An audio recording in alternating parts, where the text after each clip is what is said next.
Hello friends, आप सभी का अपने HDS ट्यूटोरियल पर स्वागत है। तो देखिए, आप लोगों का जेक बोर्ड क्लास 9th का एग्जाम 1 मार्च को होने वाला है, जिसमें हिंदी, इंग्लिश, मैथ और साइंस का एग्जाम एक ही दिन 1 मार्च को हो जाएगा। 2 मार्च को सोशल साइंस का आप लोगों का एग्जाम होगा। आप लोग अच्छी तरीके से तैयारी कीजिए, समय बहुत ही कम है। यहाँ पर मैं आप लोगों को very important question, viral important question बताने वाला हूँ। सभी क्वेश्चन काफ़ी ज़्यादा इंपॉर्टेंट है। अच्छी तरीके से आप लोग सभी क्वेश्चन को याद कर लीजिएगा ताकि आपका एग्जाम अच्छे से जाए। और इसके अलावा मैंने आप लोगों के लिए और मॉडल क्वेश्चन के साथ साथ और एक वेरी इंपॉर्टेंट क्वेश्चन अपलोड किया है। सभी वीडियो को देख लीजिएगा तो आराम से आपका अच्छा मार्क्स आ जाएगा। तो यहाँ पर देखिए, पेपर 1 में आप लोगों का हिंदी और इंग्लिश का एग्जाम होगा। तो यहाँ पर मैं हिंदी का very important question, viral important question बताने वाला हूँ। सभी को अच्छी तरीके से आप याद कर लीजिएगा। देखिए, पूर्णांक आप लोगों का 40 का रहेगा। OMR शीट पर एग्जाम होगा। मैंने आप लोगों को बता भी दिया है वीडियो के माध्यम से कि OMR शीट में कैसे आंसर फिल करना है, क्या गलती करना नहीं है आप लोगों को, नहीं तो फिर प्रॉब्लम हो जाएगा रिजल्ट आने में। उसके बाद देखिए, समय आप लोगों का 1.5 घंटे का रहेगा हर एक सब्जेक्ट में। सुबह 9:45 से शाम आपका 5:15 बजे तक एग्जाम चलेगा। तो अच्छी तरीके से तैयारी कीजिए। बीच में 1 घंटे का ब्रेक मिलेगा, आप उसमें नाश्ता वगैरह कुछ खाना पीना कर सकते हैं। तो चलिए हम लोग अब क्वेश्चन की ओर पढ़ते हैं। तो सबसे पहले आपको इस तरीके से एक गद्यांश दिया हुआ रहेगा, इसको पढ़ना है और नीचे कुछ क्वेश्चन रहेगा, उसका आंसर देना है। तो चलिए हम लोग पहले गद्यांश को पढ़ लेते हैं।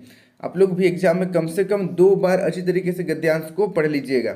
देखिए, वायु प्रदूषण आज की प्रमुख समस्या है। जंगलों के कटने तथा खनिज ईंधनों के जलने से वायु में कार्बन डाइऑक्साइड की मात्रा दिनों दिन बढ़ रही है। विश्व पर्यावरण विकास आयोग के अनुसार औद्योगिकरण के पूर्व वायु के प्रति 10 लाख में 280 कार्बन डाइऑक्साइड थी। यह घनत्व 80 के दशक में 340 पहुंच गया तथा 21वीं शताब्दी के मध्य से अंत तक यह 560 तक पहुंच जाएगा। वातावरण में छोड़ा जाने वाला धुआं अब सामान्य लकड़ी की धुआं न होकर उसमें कार्बन डाइऑक्साइड के साथ ही नाइट्रस ऑक्साइड, धूल जैसे पदार्थों का आधिक्य भी हो रहा है। धातु कणों से सीसी, पारा, निकल, क्रोमियम, तांबा आदि होते हैं। शीशे के जहर से मानव मस्तिष्क के तंतु नष्ट हो जाते हैं। निकल क्रोमियम से श्वास में या श्वास लेने में कष्ट होता है। फोम, रबर, रेफ्रिजरेशन, एरोसोल, कारखानों से वातावरण में घुलती गैस से प्राणवायु के स्रोत ओजोन परत के टूटने का खतरा 1986 में विदित हुआ। अंतरिक्ष में विभिन्न उपग्रहों को स्थापित करते समय वायुमंडल की ओजोन प्रभावित होती है। विश्व भरी गैसें भवनों को भी प्रभावित करती है। वृक्ष वातावरण को शुद्ध करते हैं। एक औसत श्रेणी का वृक्ष 50 वर्षों में 50,000 किलोग्राम ऑक्सीजन देता है। इन्हें काटकर मनुष्य वातावरण के संतुलन को बिगाड़ रहे हैं और वायु प्रदूषण को बढ़ावा दे रहे हैं। तो हमारा गद्यांश कंप्लीट हो गया है। चलिए अब हम लोग क्वेश्चन की ओर बढ़ते हैं। आज का पहला क्वेश्चन देखिए, आज की प्रमुख समस्या क्या है? आज की प्रमुख समस्या क्या है? तो चलिए आप लोग कमेंट करके बताइए, आज की प्रमुख समस्या क्या है? पैसेज के अनुसार, ऊपर जो गद्यांश दिया है उसके अनुसार क्या है? पहला ऑप्शन है बिजली, दूसरा वायु प्रदूषण, तीसरा वातावरण, चौथा चरित्रहीनता। तो इसका सही आंसर हो जाएगा ऑप्शन नंबर दूसरा, वायु प्रदूषण। पैसेज में वायु प्रदूषण लिखा है, इसलिए वायु प्रदूषण सही आंसर होगा। तो इसको आप लोग याद कर लीजिएगा। इसी प्रकार से आप लोगों का क्वेश्चन आएगा। फिर देखिए दूसरा नंबर, जंगलों के होना चाहिए। जंगलों के कटने से क्या हो रहा है? जंगलों के कटने से क्या हो रहा है? देखिए, पहला ऑप्शन है वायु में सल्फर बढ़ रहा है, दूसरा कार्बन डाइऑक्साइड बढ़ रही है, तीसरा तेजाब बढ़ रहा है, चौथा इनमें से कोई नहीं। तो इसका सही आंसर हो जाएगा ऑप्शन नंबर दूसरा, कार्बन डाइऑक्साइड बढ़ रही है। कार्बन डाइऑक्साइड बढ़ रही है। उसके बाद देखिए नेक्स्ट अगला तीसरा नंबर, सीसा का जहर किस अंग के तंतु को नष्ट कर देता है? सीसा का जहर किस तंतु को नष्ट कर देता है? किस अंग के तंतु को? पहला ऑप्शन हृदय, दूसरा फेफड़ा, तीसरा मस्तिष्क, चौथा कोई नहीं। तो इसका सही आंसर हो जाएगा ऑप्शन नंबर तीसरा, मस्तिष्क। मस्तिष्क के तंतु को नष्ट कर देता है। फिर देखिए नेक्स्ट अगला 4 नंबर, एक वृक्ष 50 वर्षों में लगभग कितने ऑक्सीजन देता है? 50 वर्षों में लगभग कितना ऑक्सीजन देता है? पहला ऑप्शन है 500 किलोग्राम, दूसरा 5000 किलोग्राम, तीसरा 50,000 किलोग्राम, चौथा 150 किलोग्राम। तो इसका सही आंसर हो जाएगा ऑप्शन नंबर तीसरा, 50,000 किलोग्राम देता है 50 वर्षों में। इसको आप लोग इंपॉर्टेंट क्वेश्चन है, इसको एक बार अच्छी तरीके से पढ़ लीजिएगा। फिर देखिए नेक्स्ट 5 नंबर का क्वेश्चन है, प्रदूषण में कौन सा उपसर्ग है? प्रदूषण में कौन सा उपसर्ग है? पहला ऑप्शन है शन, दूसरा प्रदू, तीसरा प्र, चौथा इनमें से कोई नहीं। तो इसका सही आंसर हो जाएगा ऑप्शन नंबर तीसरा, प्र। प्रदूषण में प्र उपसर्ग है, इसको आप लोग याद कर लीजिएगा।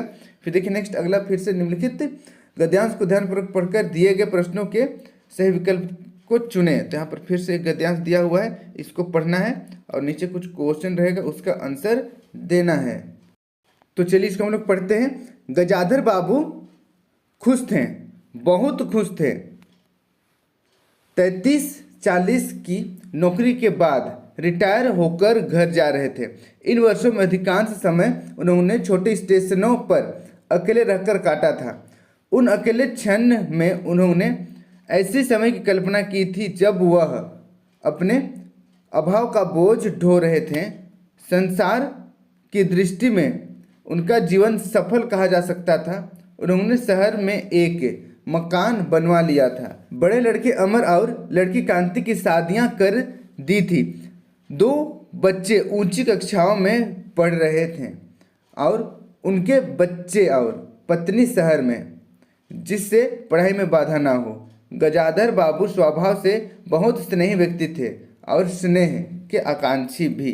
तो चलिए अब हम लोग 6 नंबर का क्वेश्चन पढ़ते हैं। गजाधर बाबू क्यों बहुत खुश थे? गजाधर बाबू क्यों बहुत खुश थे? पहला ऑप्शन है नौकरी में होने के कारण, दूसरा नौकरी में प्रोन्नति के कारण यानी कि प्रमोशन के कारण, तीसरा ऑप्शन है रिटायरमेंट के कारण, चौथा ऑप्शन है नौकरी में मन नहीं लगने के कारण। तो इसका सही आंसर हो जाएगा ऑप्शन नंबर तीसरा, रिटायर होने के कारण गजाधर बाबू बहुत खुश थे। तो इसको आप लोग याद कर लीजिएगा। फिर देखिए नेक्स्ट अगला क्वेश्चन 7 नंबर, गजाधर बाबू ने कितने वर्षों की नौकरी की थी? गजाधर बाबू ने कितने वर्षों की नौकरी की थी? पहला ऑप्शन है 33, दूसरा 35, तीसरा 36, चौथा 37।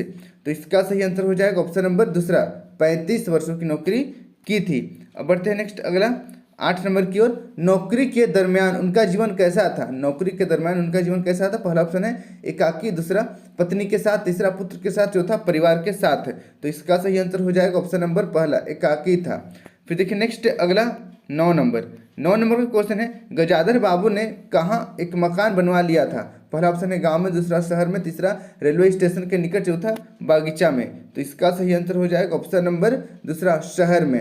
अब बढ़ते हैं नेक्स्ट 10 नंबर की ओर। गजाधर बाबू नौकरी के कारण प्रायः कैसे स्टेशनों पर रहे? पहला ऑप्शन है छोटे, दूसरा बड़े, तीसरा बहुत बड़े, चौथा बहुत छोटे। तो इसका सही आंसर हो जाएगा ऑप्शन नंबर पहला, छोटे स्टेशनों पर रहे। अब देखिए नेक्स्ट 11 नंबर यहाँ तीसरा नंबर से स्टार्ट होता है। नीचे दिए गए पत्र लेखन के रिक्त स्थानों को सही विकल्प द्वारा भरें। यहाँ पर देखिए सेवा में खालिस्तान, राजकीय कृत उच्च विद्यालय बेड़ो, फिर 12 खालिस्तान है निर्धन छात्र कोष से सहायता हेतु। महोदय, मैं खालिस्तान कक्षा का छात्र हूँ, मेरी खालिस्तान स्थिति दयनीय है, मैं पढ़ना चाहता हूँ लेकिन धनाभाव के कारण ठीक से नहीं पढ़ पा रहा हूँ, अतः खालिस्तान से प्रार्थना है कि मुझे निर्धन छात्र कोष से आर्थिक सहायता प्रदान करने की कृपा की जाए। इस हेतु मैं आपका आभारी रहूँगा, आपका आज्ञाकारी छात्र। तो चलिए हम लोग 11 से लेकर 15 नंबर तक खालिस्तान को भरते हैं। यहाँ पर देखिए, फिर नीचे यहाँ पर अनुराग कुमार कक्षा 9 या वर्ग 9 क्रमांक दिया हुआ है। तो 11 नंबर में क्या होगा? पहला ऑप्शन है अध्यापक, दूसरा अध्यापिका, तीसरा प्रधान अध्यापक, चौथा शिक्षक। ये तो बहुत ही इजी क्वेश्चन है, आप लोग कई बार लिखे होंगे। तो क्या लिखते हैं? प्रधान अध्यापक या प्रधानाचार्य। फिर देखिए नेक्स्ट अगला 12 नंबर का ऑप्शन पहला है विषय, दूसरा प्रसंग, तीसरा संदर्भ, चौथा प्रेषित। तो इसका सही आंसर हो जाएगा ऑप्शन नंबर पहला, विषय। फिर देखिए नेक्स्ट अगला 13 नंबर का पहला क्वेश्चन है, पहला ऑप्शन है 7वीं, दूसरा 8वीं, तीसरा 9वीं, चौथा 10वीं। तो यहाँ पर देखिए कक्षा कितना लिखा हुआ है? कक्षा 9 लिखा हुआ है, तो यहाँ पर 9 हो जाएगा, नवम ऑप्शन नंबर तीसरा बिल्कुल सही हो जाएगा। फिर देखिए नेक्स्ट 14 नंबर, पहला ऑप्शन है आर्थिक, दूसरा अनार्थिक, तीसरा गैर आर्थिक, चौथा सामाजिक। तो यहाँ पर पैसे की कमी हो रहा है तो आर्थिक स्थिति खराब है, ऑप्शन नंबर पहला बिल्कुल सही हो जाएगा। अब बढ़ते हैं नेक्स्ट अगला 15 नंबर की ओर। 15 नंबर का पहला ऑप्शन है भवदीय, दूसरा श्रीमान, तीसरा महाशय, चौथा महोदय। तो इसका सही आंसर हो जाएगा ऑप्शन नंबर दूसरा, श्रीमान। 15 नंबर में श्रीमान हो जाएगा। तो इसको आप लोग प्रैक्टिस कर लीजिएगा, इस प्रकार से क्वेश्चन आप लोगों का आएगा ही आएगा। अब बढ़ते हैं अगला क्वेश्चन की ओर। देखिए, निम्न प्रश्नों के सही विकल्प को चुने। निम्न प्रश्नों के सही विकल्प को चुने।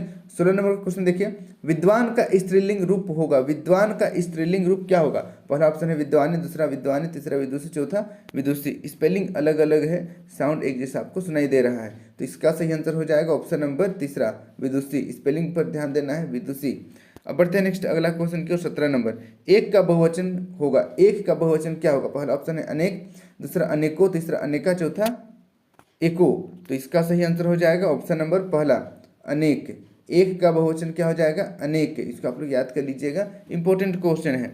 फिर देखिए नेक्स्ट अगला 18 नंबर, निम्न में से संख्यावाचक विशेषण कौन है? निम्न में से संख्यावाचक विशेषण कौन है? पहला ऑप्शन है सफेद घोड़ा, दूसरा लाल फूल, तीसरा चार आदमी, चौथा अच्छी चाय। तो यहाँ पर संख्यावाचक विशेषण, संख्या कहाँ पर लिखा है? ऑप्शन नंबर तीसरा में लिखा हुआ है चार आदमी। तो चार आदमी संख्यावाचक विशेषण है। इसको आप लोग याद कर लीजिएगा, इंपॉर्टेंट क्वेश्चन है। फिर देखिए नेक्स्ट अगला 18 हो गया। 19 नंबर, 19 नंबर का क्वेश्चन है, ने चिन्ह का प्रयोग किस कारक में होता है? ने चिन्ह का प्रयोग किस कारक में होता है? पहला ऑप्शन है कर्ता, दूसरा कर्म, तीसरा करण, चौथा संप्रदान। तो इसका सही आंसर हो जाएगा ऑप्शन नंबर पहला कर्ता। आप लोग याद कर लीजिएगा, कर्ता ने कर्म को करण से, इस तरीके से कारक का चिन्ह है, सबको याद कर लीजिएगा। अब बढ़ते हैं नेक्स्ट अगला 20 नंबर की ओर। कमर कसना मुहावरे का अर्थ है। कमर कसना मुहावरे का क्या अर्थ है? पहला ऑप्शन है कमर को कस देना, दूसरा कमर को ढीला कर देना, तीसरा तैयार होना, चौथा कमर सीधा करना। तो इसका सही आंसर हो जाएगा ऑप्शन नंबर तीसरा तैयार हो जाना। तैयार हो जाना, कमर कसना, तैयार हो जाना। कमर कस लो, परीक्षा निकट है, तैयार हो जाओ, परीक्षा निकट है। अब बढ़ते हैं नेक्स्ट अगला 21 नंबर की ओर। आदर का सही विलोम क्या होगा? आदर का सही विलोम, पहला ऑप्शन है सादर, दूसरा निरादर, तीसरा समादर, चौथा कादर। तो इसका सही आंसर हो जाएगा ऑप्शन नंबर दूसरा निरादर। आदर का विलोम निरादर। इसका आप लोग याद कर लीजिएगा। अब बढ़ते हैं नेक्स्ट अगला 22 नंबर की ओर। निम्न में से परिणामवाचक विशेषण कौन है? निम्न में से परिणामवाचक विशेषण कौन है? पहला ऑप्शन है एक तोला सोना, दूसरा दयालु, तीसरा चौथा यह। तो इसका सही आंसर हो जाएगा ऑप्शन नंबर पहला एक तोला सोना। एक तोला सोना। तो इसको आप लोग याद कर लीजिएगा, इंपॉर्टेंट क्वेश्चन है। अब बढ़ते हैं नेक्स्ट अगला 23 नंबर की ओर। 23 नंबर का क्वेश्चन है, निम्न में से सरल वाक्य का उदाहरण कौन है? निम्न में से सरल वाक्य का उदाहरण कौन है? पहला ऑप्शन है पानी बरस रहा है, दूसरा ऑप्शन है वर्षा हो रही है और बादल गरज रहे हैं, तीसरा ऑप्शन है शिक्षक ने कहा कि कल वर्षा होगी, चौथा ऑप्शन है काश आज वर्षा होती। तो इसका सही आंसर हो जाएगा ऑप्शन नंबर पहला पानी बरस रहा है, सरल वाक्य का उदाहरण है। अब बढ़ते हैं नेक्स्ट अगला 24 नंबर की ओर। निम्न में से आग का पर्यायवाची शब्द कौन नहीं होगा? निम्न में से आग का पर्यायवाची कौन नहीं होगा? पहला ऑप्शन है अग्नि, दूसरा ऑप्शन है अनिल, तीसरा ऑप्शन है पावक, चौथा ऑप्शन है ज्वाला। तो इसका सही आंसर हो जाएगा ऑप्शन नंबर दूसरा अनिल। इसमें से आग का पर्यायवाची नहीं है अनिल, इसको आप लोग याद कर लीजिएगा। अब बढ़ते हैं नेक्स्ट अगला 25 नंबर की ओर। अनल अनिल का सही अर्थ भेद कौन सा है? अनल अनिल का सही अर्थ भेद बताना है। पहला ऑप्शन है आग हवा, दूसरा ऑप्शन है आग पानी, तीसरा ऑप्शन है आग धूल, चौथा ऑप्शन है आगा पीछा। तो इसका सही आंसर हो जाएगा ऑप्शन नंबर पहला आग हवा। अनल मतलब होता है आग, अनिल मतलब होता है हवा। तो इसको आप लोग याद कर लीजिएगा, इंपॉर्टेंट क्वेश्चन है। अब बढ़ते हैं नेक्स्ट हम लोग 26 नंबर की ओर। 26 नंबर का क्वेश्चन है, निम्न में से गुणवाचक विशेषण कौन है? पहला ऑप्शन है चार लड़का, दूसरा एक तोला हींग, तीसरा अच्छी कलम और चौथा कौन आदमी। तो यहाँ पर देखिए गुण कहाँ पर दिख रहा है आप लोगों को? तो अच्छा बुरा ये सब गुण है। तो यहाँ पर ऑप्शन नंबर तीसरा सही हो जाएगा। अच्छी कलम आपका गुणवाचक विशेषण है, इसको भी आप लोग याद कर लीजिएगा। अब बढ़ते हैं नेक्स्ट अगला 27 नंबर की ओर। 27 नंबर का क्वेश्चन है, घी के खालिस्तान जलाना मुहावरे में सही शब्द से रिक्त स्थान को भरे। पहला ऑप्शन है बाती, दूसरा कटोरा, तीसरा दिए, चौथा दिए। तो इसका सही आंसर हो जाएगा ऑप्शन नंबर चौथा घी के दिए। यहाँ पर देखिए ये वाला दिया मतलब देना होता है, लेना देना, और ये वाला दिया मतलब होता है दीपक, ये वाला दीपक, ठीक है, ये वाला दीपक होता है जो हम लोग घर में जलाते हैं इस तरीके से दिवाली में। फिर देखिए नेक्स्ट अगला 28 नंबर। 28 नंबर का क्वेश्चन है, मेरी इच्छा है कि मैं शिक्षक बनूं, यह किस प्रकार का वाक्य है? मेरी इच्छा है कि मैं शिक्षक बनूं, यह किस प्रकार का वाक्य है? पहला ऑप्शन है सरल वाक्य, दूसरा मिश्र वाक्य, तीसरा संयुक्त वाक्य, चौथा उपवाक्य। तो इसका सही आंसर हो जाएगा ऑप्शन नंबर तीसरा, संयुक्त वाक्य। संयुक्त वाक्य, इसको आप लोग अच्छी तरीके से याद कर लीजिएगा। अब बढ़ते हैं नेक्स्ट अगला 29 नंबर की ओर। चाय में थोड़ी चीनी डाल दीजिए, चाय में थोड़ी चीनी डाल दीजिए, इस वाक्य में कौन विशेषण है? पहला ऑप्शन है गुणवाचक, दूसरा संख्यावाचक, तीसरा परिमाणवाचक, चौथा सार्वजनिक। तो इसका सही आंसर हो जाएगा ऑप्शन नंबर तीसरा, परिमाणवाचक विशेषण है। इसको आप लोग याद कर लीजिएगा, इंपॉर्टेंट क्वेश्चन है। फिर देखिए नेक्स्ट अगला 30 नंबर। निम्न में से पृथ्वी का पर्यायवाची कौन है? निम्न में से पृथ्वी का पर्यायवाची कौन है? पहला ऑप्शन है वसुंधरा, दूसरा दामिनी, तीसरा रजनी, चौथा सरिता। तो इसका सही आंसर हो जाएगा ऑप्शन नंबर दूसरा, दामिनी। पृथ्वी का पर्यायवाची दामिनी है, इसको आप लोग याद कर लीजिएगा। अब बढ़ते हैं नेक्स्ट अगला 31 नंबर की ओर। 31 का क्वेश्चन है, मनुष्य ईश्वर को कहाँ नहीं ढूंढता? मनुष्य ईश्वर को कहाँ नहीं ढूंढता? पहला ऑप्शन है मंदिर में, दूसरा मस्जिद में, तीसरा क्रिया कर्म में, चौथा खेल के मैदान में। तो इसका सही आंसर हो जाएगा ऑप्शन नंबर चौथा, खेल के मैदान में। मनुष्य ईश्वर को खेल के मैदान में नहीं ढूंढता है। अब बढ़ते हैं नेक्स्ट अगला 32 नंबर की ओर। 32 नंबर का क्वेश्चन है, कैदी और कोकिला के कवि कौन है? कैदी और कोकिला के कवि कौन है? कवि और राइटर का नाम याद कर लीजिएगा, हिंदी इंग्लिश दोनों सब्जेक्ट का आएगा एग्जाम में। पहला ऑप्शन है सुमित्रा नंदन पंत, दूसरा माखनलाल चतुर्वेदी, तीसरा ऑप्शन है चंद्रकांत देवताले, चौथा ऑप्शन है महादेवी वर्मा। तो इसका सही आंसर हो जाएगा ऑप्शन नंबर दूसरा, माखनलाल चतुर्वेदी। कैदी और कोकिला कविता के कवि हैं माखनलाल चतुर्वेदी। फिर देखिए नेक्स्ट अगला 33 नंबर। रीढ़ की हड्डी किस प्रकार का पाठ है? रीढ़ की हड्डी किस प्रकार का पाठ है? पहला ऑप्शन है एकांकी, दूसरा कहानी, तीसरा संस्मरण, चौथा निबंध। तो इसका सही आंसर हो जाएगा ऑप्शन नंबर पहला, एकांकी। रीढ़ की हड्डी एकांकी है। फिर देखिए नेक्स्ट अगला 34 नंबर। हरिशंकर परसाई लिखित पाठ का नाम है। हरिशंकर परसाई द्वारा लिखी गई पाठ का नाम बताना है। पहला ऑप्शन है प्रेमचंद के फटे जूते, दूसरा दो बैलों की कथा, तीसरा मेरे बचपन के दिन, चौथा सांवले सपनों की याद। तो इसका सही आंसर हो जाएगा ऑप्शन नंबर पहला, प्रेमचंद के फटे जूते को किसने लिखा है? हरिशंकर परसाई ने। इसको आप लोग याद कर लीजिएगा, इंपॉर्टेंट क्वेश्चन है। अब बढ़ते हैं नेक्स्ट अगला क्वेश्चन की ओर। अगला क्वेश्चन है 35 नंबर। राहुल सांकृत्यानन का मूल नाम क्या था? राहुल सांकृत्यानन का मूल नाम क्या था? पहला ऑप्शन है रविंद्र पांडे, दूसरा देवेंद्र पांडे, तीसरा धर्मेंद्र पांडे, चौथा केदार पांडे। तो इसका सही आंसर हो जाएगा ऑप्शन नंबर चौथा, केदार पांडे। राहुल सांकृत्यानन का मूल नाम केदार पांडे था। इसको भी आप लोग याद कर लीजिएगा, इंपॉर्टेंट क्वेश्चन है। अब बढ़ते हैं नेक्स्ट अगला 36 नंबर की ओर। ग्राम श्री का निम्न में से सही अर्थ है। ग्राम श्री का निम्न में से सही अर्थ कौन सा है? पहला ऑप्शन है गांव के महाशय, दूसरा गांव के जमीन, तीसरा गांव का सौंदर्य, चौथा गांव के कोई भद्र पुरुष। तो इसका सही आंसर हो जाएगा ऑप्शन नंबर तीसरा, गांव का सौंदर्य। ग्रामश्री का अर्थ होता है गांव का सौंदर्य। इसको आप लोग याद कर लीजिएगा। बढ़ते हैं नेक्स्ट 37 नंबर की ओर। किस दिशा को यमराज की दिशा कहा गया है? बहुत ही ज़्यादा इंपॉर्टेंट क्वेश्चन है। किस दिशा को यमराज की दिशा कहा गया है? पहला ऑप्शन है पूरब, दूसरा पश्चिम, तीसरा उत्तर, चौथा दक्षिण। तो इसका सही आंसर हो जाएगा ऑप्शन नंबर चौथा, ऑप्शन नंबर चौथा, दक्षिण को यमराज की दिशा कहा गया है। इसको आप लोग याद कर लीजिएगा, इंपॉर्टेंट क्वेश्चन है।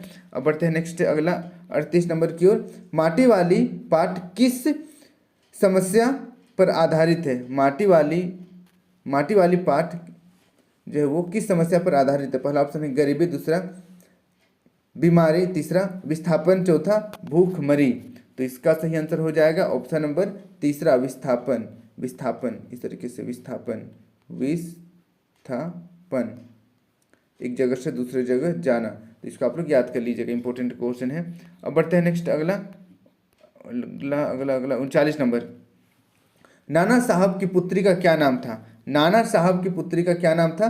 पहला ऑप्शन है देवी मैना, दूसरा देवी उमा, तीसरा देवी रमा, चौथा देवी ईड़ा। तो इसका सही आंसर हो जाएगा ऑप्शन नंबर पहला, देवी मैना। नाना साहब की पुत्री का नाम देवी मैना था। अब बढ़ते हैं नेक्स्ट अगला 40 नंबर की ओर। हमारा लास्ट क्वेश्चन देखिए। इस जल प्रलय में पाठ में इस जल प्रलय में पाठ में लेखक का जन्म गांव के किस प्रकार के इलाके में हुआ था? पहला ऑप्शन है बाढ़ पीड़ित, दूसरा पर्वतीय क्षेत्र, तीसरा नदी के बगल, चौथा जंगल। तो इसका सही आंसर हो जाएगा ऑप्शन नंबर पहला, बाढ़ पीड़ित। तो इसको आप लोग याद कर लीजिएगा। यहाँ पर जितना भी क्वेश्चन मैंने बताया है सभी काफ़ी ज़्यादा इंपॉर्टेंट है, अच्छी तरीके से सभी क्वेश्चन को याद कर लीजिएगा। सभी वायरल इंपॉर्टेंट क्वेश्चन है, वायरल इंपॉर्टेंट क्वेश्चन है, अच्छी तरीके से सभी क्वेश्चन को आप लोग याद कर लीजिएगा। और नीचे डिस्क्रिप्शन में आपको लिंक मिल जाएगा, मॉडल क्वेश्चन का लिंक मिल जाएगा, और फिर very very very important question का भी लिंक मिल जाएगा। अच्छी तरीके से सभी क्वेश्चन को आप लोग याद कर लीजिएगा। सभी सब्जेक्ट का अभी से ही तैयारी शुरू कर दीजिए। मुश्किल से 2-3 दिन बाकी है, 2-3 दिन में फाड़ के तैयारी कीजिए, एकदम जबरदस्त तैयारी कीजिए और हाईएस्ट मार्क्स लाइए, ताकि क्लास 10th में आपको कोई भी दिक्कत ना हो कोई भी कॉन्सेप्ट को समझने में।